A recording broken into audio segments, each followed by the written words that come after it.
কুফুরি মৃত্যু বানের তাবিজ। যারা ইউটিউবে বিভিন্ন প্রকার বান মারার ভিডিও দেখেন, অনেক কবিরাজে দেখা, আমিও দেখাচ্ছি বা ভিডিওটা যারা দেখতেছেন, তো তাদের মনে একটা প্রশ্ন জাগতে পারে যে আসলে কি বান মারা কাজগুলা হয়? এত যে ভিডিও দেখতেছি, বান মারা কাজগুলা কি আদৌ হয় নাকি আসলে এই যে যা যতটুকু দেখতেছি এতটুকুই? কারণ আপনি তো নিজের কাজের ফলাফল বলতো এখনো পর্যন্ত পান নাই, বা আপনি এখনো পর্যন্ত আপনি সাকসেস হইতে পারেন না, এই জন্য আপনার মনে এরকম প্রশ্ন জাগতে পারে।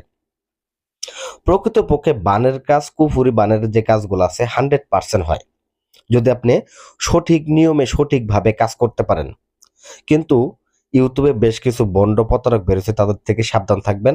কারণ তারা এই অর্থনৈতিক লেনদেনের মাধ্যমে আপনাদেরকে প্রতারিত করবে এবং কাজের বেলায় ঠন আপনাকে কিছুই দিবে না। তো সেক্ষেত্রে আপনাকে কি করতে হবে? এবার নিজের কাজ নিজে সমাধান করবেন।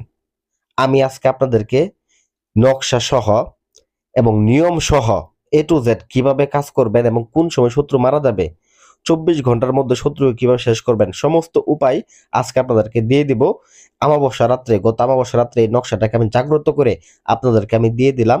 এটার মাধ্যমে কাজ করবেন। শত্রু পৃথিবীর যে প্রান্তে থাকুক, শুধুমাত্র তার নাম এবং তার বাবার নাম দিয়ে তাকে আপনি শেষ করে ফেলতে পারবেন। এবার কোনো তান্ত্রিকের কাছে যাইতে হবে না, কারোর কাছে আপনাকে প্রতারিত হইতে হবে না। আমি বলবো না যে আপনি আমার কাছে আসেন। তো আমি এক কথায় বলবো, আপনি নিজের কাজ নিজে সমাধান করেন। কাজ আসলে নিজের কাজ নিজে যদি সমাধান না না করতে পারেন, আসলে কেউ করে দিতে পারবে, এটা হলো বাস্তব কথা। কারণ অর্থ করি দিয়ে এই সময় সবকিছু হয় না, এটা মাথায় রাখবেন। নিজের চেষ্টার দরকার আছে। এবং আপনি যদি একেবারে না পারেন, তবে সেক্ষেত্রে যাচাই বাছাই করে তারপরে কাজ করবেন, যেইখানেই কাজ করেন না কেন। কারণ একটা জিনিস আছে যে যে যে মানুষে বিনামূল্যে আপনাকে বলবো অমুক কবিরাজের কাছে যাও, তুমি কবিরাজের কাছে যাও, কিন্তু ওই কবিরাজ যে কেমন কাজ করে সে কিন্তু তাও জানে না। তো প্রকৃত অর্থে সে কিন্তু আন্তাজে আপনাকে বলে দেবে, আপনি যাবেন, প্রতারিত হয়ে চলে আসবেন। তো যাই হোক, আপনি যেইখানে যান আগে ভালো মন্দ বিবেচনা করবেন আর নিজের কাজ নিজে সমাধান করবেন সব সময়। এটা আমার পরামর্শ। আমি বলবো না যে আপনারা আমার সঙ্গে যোগাযোগ করেন, আমি এমনিতেও ব্যস্ত থাকি, আপনারা এমনিতেও আমাকে ফোন দিবেন না। এই মতো যদি মতো দেখা গেছে কাজের জন্য আমাকে বলবেনই না। কারণ দেখা গেছে আমার এমনিতেই কাজের প্রচুর চাপ, এলাকার যে কাজগুলো এমনিতেই প্রচুর চাপ।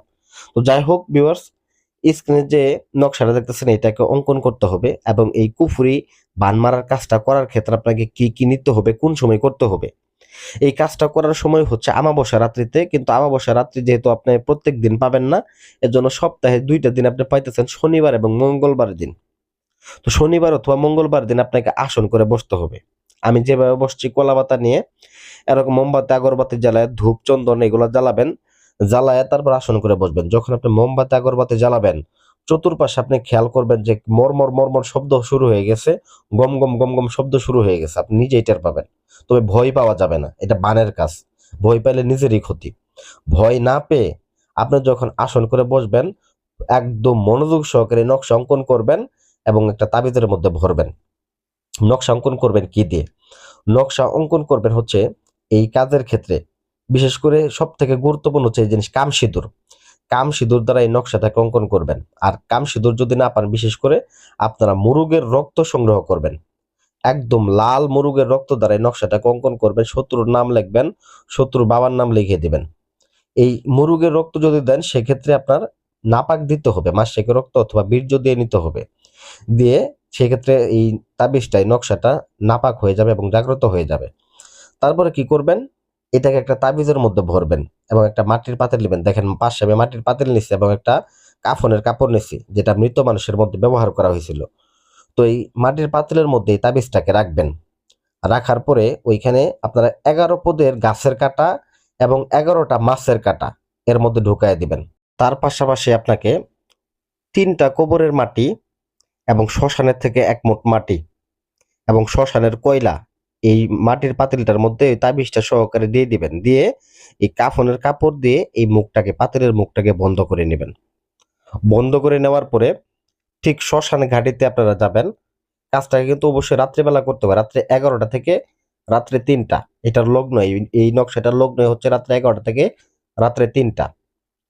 তো যাই হোক, এর মধ্যে শ্মশানে যায় কাজটা করে, শ্মশানে যায় তারপর আপনারা এটাকে পুঁতে দিয়ে চলে আসবেন। 24 ঘন্টা অপেক্ষা করবেন। নিজের খেলা নিজের চোখ দিয়ে দেখতে পারবেন, আমি কিছু বলবো না। নিজের খেলা নিজের চোখ দিয়ে দেখবেন শত্রু কিভাবে কি হয়, কিভাবে বিছানায় পর কিভাবে মারা যায়, নিজের চোখে দেখতে পারবেন। ধন্যবাদ সবাইকে, ভালো থাকবেন।